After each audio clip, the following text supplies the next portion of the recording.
So you believe that, or perhaps I should say, do you think that all those many billion, probably $1 trillion a year corporation in revenue, corporations would forego, would miss all the million, probably $1 billion of revenue that they would be missing, they will be missing on December 25th by letting their by closing their businesses down, paying their employees the day off. I mean, do you really think that they would do that if this Jesus thing was a myth, was just something fake that a couple of a few uneducated, I don't know, unsophisticated shepherds and fishermen thought of? I mean, you really think that, you know, the financial CFOs or chief financial officers and scientists and all the great men of the world today wouldn't go to these CEOs and boards and whatnot and say, hey, no, you know, this foolishness is costing us money. No, it's a myth. It's a story. It's Jesus Christ wasn't real. There was no crucifixion. The Bible is just a bunch of made up poems and stories. Don't you think they would go to their board and their CEO and say, hey, this mess is costing us money? Listen, corporations just like you and I, you know, we'll say, look, you can mess with my car, mess with my clothes, mess with my house, mess with my people. But the moment you start to mess with my money, Houston, we have a problem. Yeah, you can mess with anything, you know, just about anything. But don't mess with my money. Because you start messing with my money, we got problems. I mean, that's the reality of this world. Those corporations would not lose the opportunity to profit, you know, by indulging in this Christmas thing. That in itself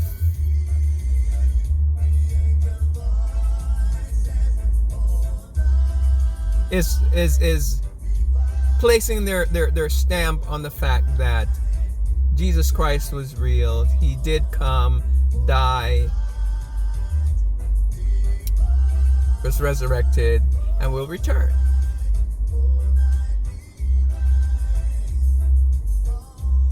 Yeah, I mean, you know, in 2019, we are educated. We're highly educated, sophisticated, scientific people. We're about facts and figures, and we don't deal in idolatry. We don't worship statues and mythology and ghouls and goblins and all that stuff. We're not into that.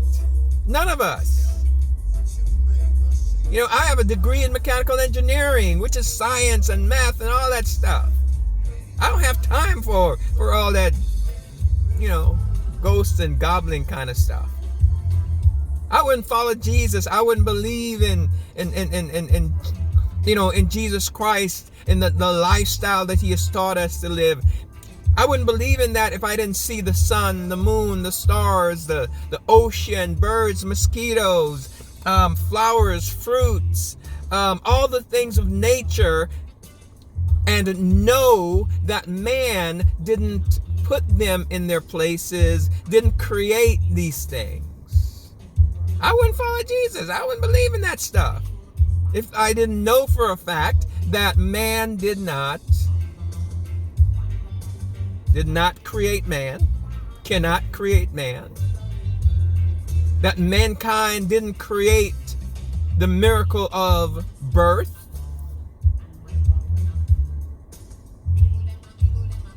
Jesus is real, man.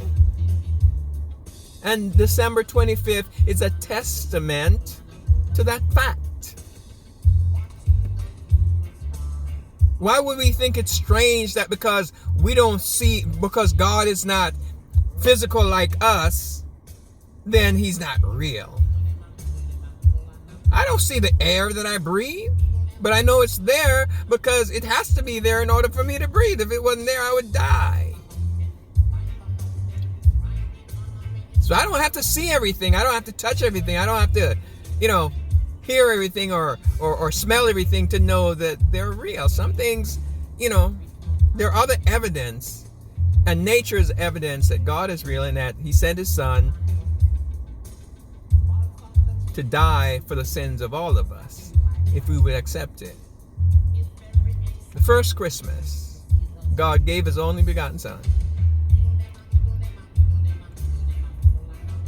that whosoever believe in him should never perish but have everlasting life.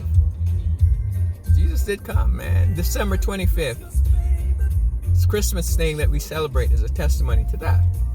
With all that being said,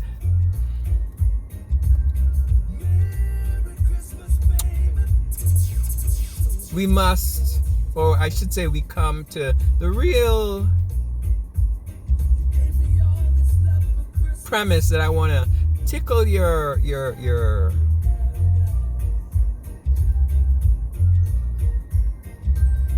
minds,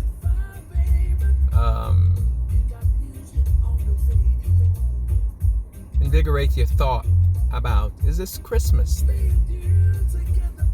I don't know what you think of it or how you celebrate your Christmas, but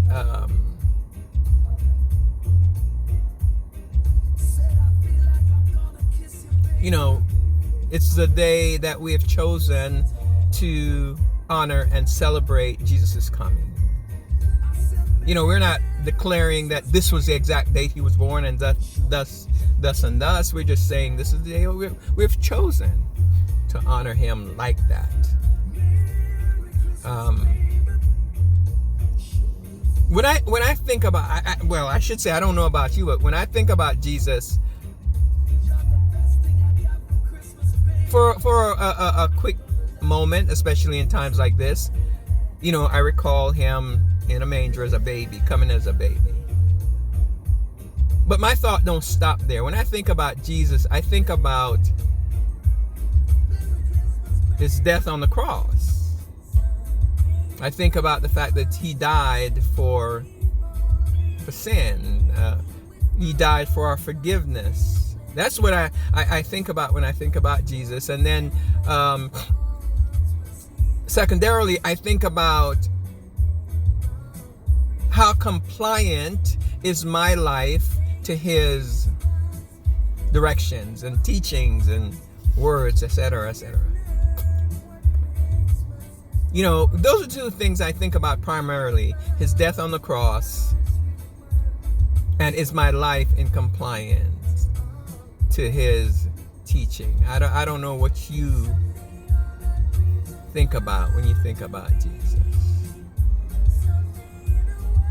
And when I think about his death on the cross and my life being in order with what I understand that he expects, there is no time for joy there. It's a solemn moment.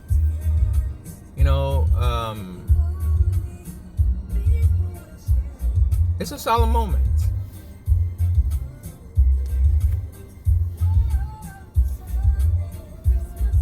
There's another thing that I think about also. I vaguely, and it's very important, I vaguely think about his coming and my going, because it's either Jesus going to return as he said he would before I die, or I'm going to die before he comes. So I think about that also. And when I think about it, I think about Jesus, return. I think about Matthew 24:38 or somewhere around there, when Jesus said that on the day when he come back, the world is they're gonna be eating and drinking and making merry. They will be marrying and just having a great old time. It's gonna be a festive time, just as it was in the day of Noah. He said, on that day when Noah entered into the ark, I don't know, a whole bunch of folks probably didn't pay him no mind, because they were too busy having a good time. And so I kind of think of Christmas Day and the way the world, something that began as replicating the wise man giving gifts to Jesus when he was a baby, and I kind of, I respect that it started because these folks felt a little ways that, we weren't there. If we were there, we would have done this for Jesus. But since we weren't there, let's create this time when we do this for our children. Our children represent Christ, and since we can't do it for him, let's do it for our children. That's how Christmas began, innocently enough, and it has evolved into this that we have today. That is more of another eat, drink, and be merry and give gifts and have a great time moment than the honor or than a moment to honor Jesus. That's what it has become. And so I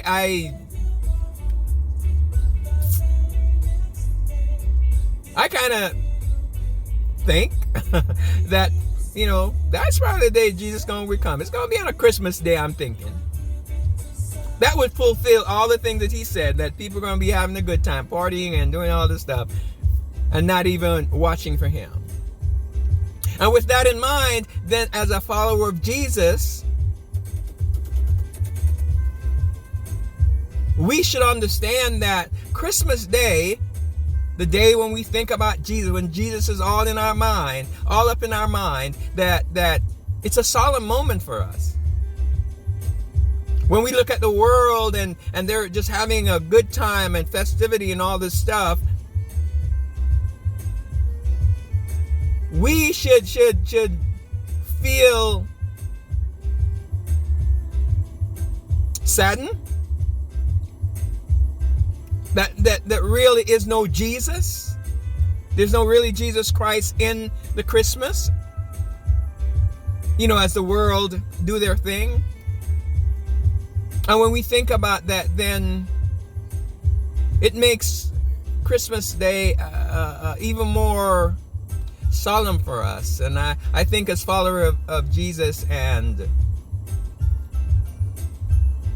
I think he did say they were giving gifts to one another.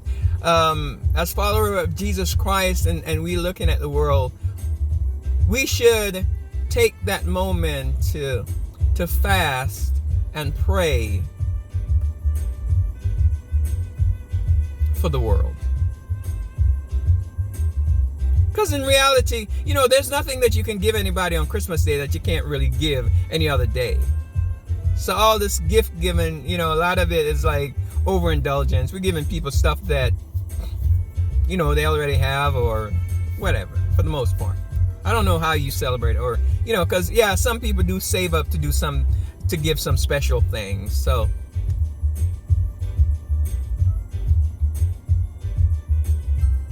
but my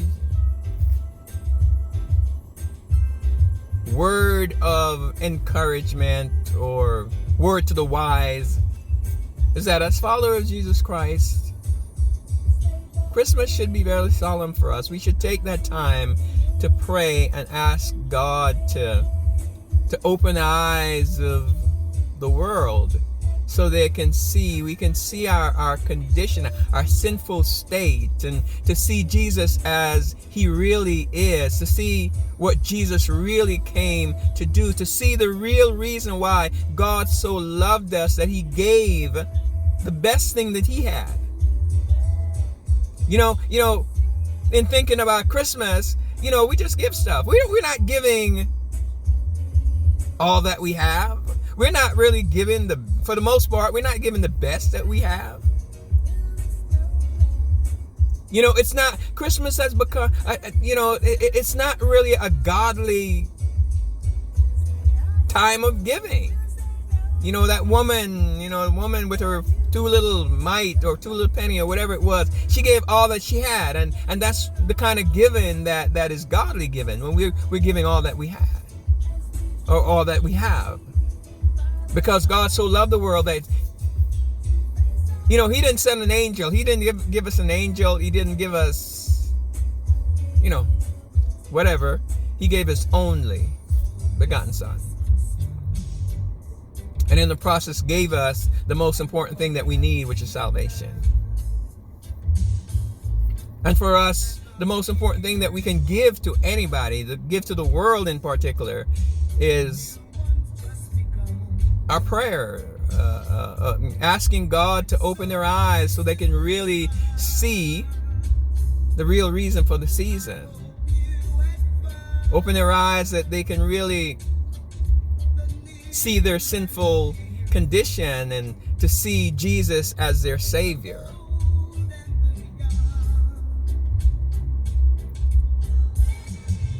That's what we, as followers of Jesus Christ, as true Christian, real true Christian people, that's what we should be doing on Christmas Day.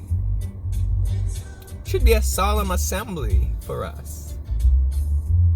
We should be praying and asking God to help folks to help our country, our society, to be like the Ninevites. When Jonah got there and preached to them, the king said, hold up. He understood and he believed Jonah's message, and he said, we're going to hold a fast. Everything that has breath going to fast today. The dogs, the cats, the rats, everything. He said, no, nobody's going to eat. We're going to fast and pray. Perhaps God would have mercy on us. That's what we really need to be doing on Christmas Day. The whole world needs to be calling that fast. Calling on God to forgive us our sins. I don't know how you spend your Christmas.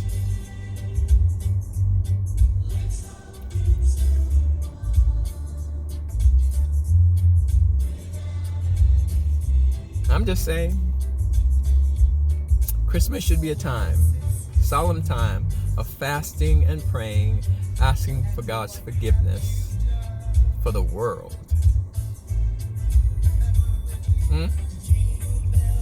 Bless up.